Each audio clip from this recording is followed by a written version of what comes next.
My name's Caroline Stocks, editor of Pig Health Today, and with me is Clayton Johnson, who's a partner and veterinarian at Carthage Veterinary Service in Illinois. Clayton, thank you very much for joining us today. Thanks for having me, Caroline. We're here today to talk about porcine circovirus, or PCV. Can you explain a little bit about the disease and why it's something that US producers should perhaps be concerned about? Porcine circovirus is a family of viruses that have infected pigs for many decades. But for whatever reason, we saw a shift in the specific pathogens that were circulating in pig populations in the early 2000s. And with that shift in the strains of viruses we were dealing with, we saw increased disease expression. Now, we had an amazing vaccine success story with porcine circovirus associated diseases. We quickly isolated the virus. We very rapidly developed commercial vaccines that could be broadly applied to the growing pig populations. And we were quickly able to mitigate the performance impacts that we had seen in unvaccinated pigs. And today, the vast majority, if not all the pigs in the United States, are vaccinated for PCV2 specifically.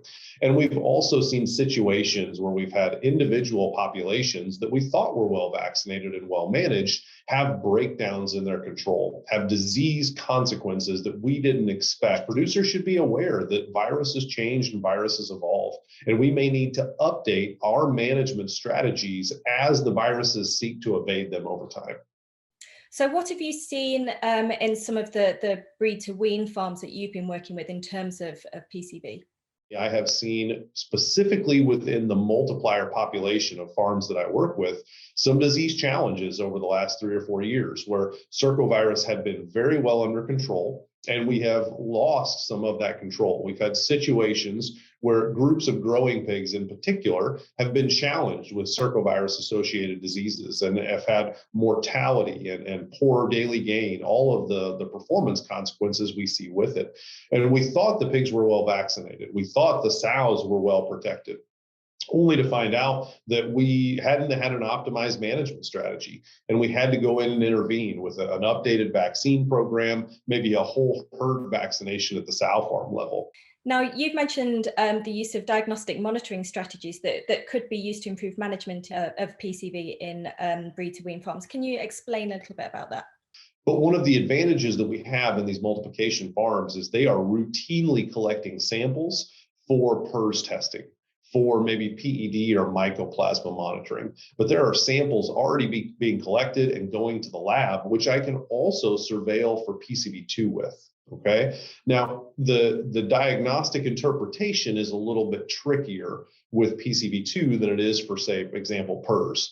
With PRRS, I'm just looking for any positive result as bad news, okay? Because it's not an endemic disease within that population. I don't expect the animals to be infected with PRRS, so any positive diagnostic results set off bells and whistles for me.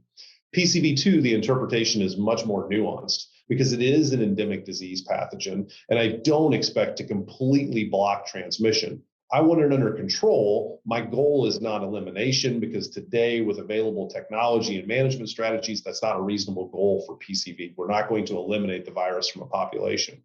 So I typically will use the same population samples that the sow farm is collecting. And in my world, that's oftentimes processing fluids.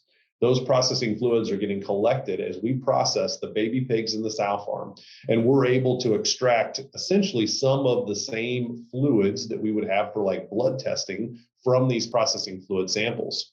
We're able to then test those samples and do population level testing for a disease like circovirus. So for the cost of an additional PCR on my normal routine monitoring program, I can get some feedback on circovirus, and I can try to understand, again, it's nuanced, but I can try to understand what is the volume of circovirus that's circulating in my piglet population. So there's action steps that you mentioned. What would you recommend to a farm or suggest that they do? So I would say that in the short term, one of the things that you need to do is notify everybody involved of the diagnostic results. So let's say that I'm not getting any feedback from post-weaning that the pigs are having a circovirus problem, but on my diagnostics that I'm monitoring at the sow farm, I'm picking up a trend that I don't like. I'll communicate that to the veterinarian responsible for those pigs post-weaning, and I'll make sure that they're in the loop so that if they want to do some diagnostics on their end, they are aware that there's potentially some activity there. The next thing that I'm going to do is I'm going to work on my sow farm to decrease the level of vertical transmission. And specifically, I will do that through a whole herd mass vaccination at the sow farm with PCV2 vaccine. And that would include all of the gestating sow inventory, all the farrowing sow inventory, and any gilts that we have in the pipeline at the gilt developer level that I can vaccinate. I'll do that at the same time, maybe not all animals the same day, but within a couple of day period, we'll vaccinate the entire farm, typically with a full dose of PCV2 vaccine, and we will try to build the immunity of the herd collectively to decrease the amount of shedding and transmission we have to our piglet population. The next thing I'm going to do is I'm going to look at my routine boostering of circovirus immunity. And if I don't have some sort of a booster in place at that farm for the sows to get routinely boosted to try and prevent that whole herd mass vaccination in the future, I'll consider that. And typically we'll look at that time frame that's in the farrowing house after the sow has farrowed her litter, but before she has weaned her litter. The other potential scenario is that there are concerns with the piglets produced from that farm, and there is some level of PCVAD going on in that piglet population when you see it. And in that situation, I'll take all the same steps at the sow farm to try and intervene and decrease the vertical transmission. I will also recommend that post-weaning that we booster those pigs for PCV2. And that flies in the face a little bit of traditionally what we've thought with circovirus associated diseases. We typically assume those infected pigs, the ones showing clinical signs, can't be turned around. But I would tell you that I have seen a vaccine booster be therapeutic in many situations, particularly when it's uncomplicated circovirus that you're dealing with. Now, you mentioned maternal immunity a little earlier on. What are your thoughts on maternal immunity for PCV2 and for piglet vaccination? The specific vaccine that I use most often, I would say that I do have concerns that maternal immunity may block your circovirus vaccination of growing pigs. And I would specifically reference titers of higher than about 640. If you're going to do IFA, immunofluorescent antibodies, and you're going to look for the antibody titer in piglets at weaning time when you're starting that circovirus vaccine program, if you consistently have pigs that are higher than 640, I think there's reasonable evidence to suggest that your vaccination program may not be optimized. Now, there's ways to get around that.